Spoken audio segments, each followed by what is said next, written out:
So this is a project called Attentional Focus. Actually, we went to investigate the role of attention during walking in neurological disease, mainly with the MS patients or multiple sclerosis patients.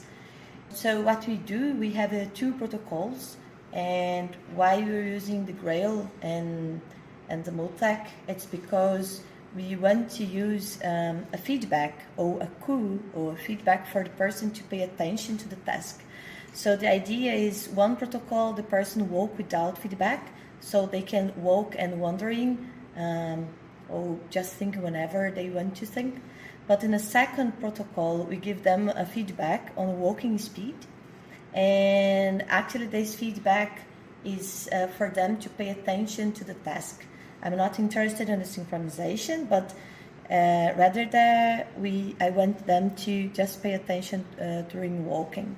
So I'm investigating fatigue in MS patients, and then for it, I believe, or the hypothesis is that, especially for mild MS patients, that they are not that impaired, so they can maintain walking. But if they lose attention, they can actually slow down over time. So using this feedback or the environmental that we have here, we can measure this attention, or we can just maintain attention over time. And important thing is, if we provide them feedback and ask them to walk, we also have to measure the gait or deviation.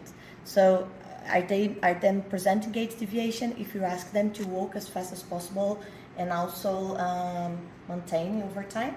And then to measure objectively attention, we also use the FNIR system. So we are measuring attention by the brain activation from frontal areas of the brain. And this is why we're combining FNIRs and the gait analysis and the feedback using the graphs from the Multec and the DFlow system.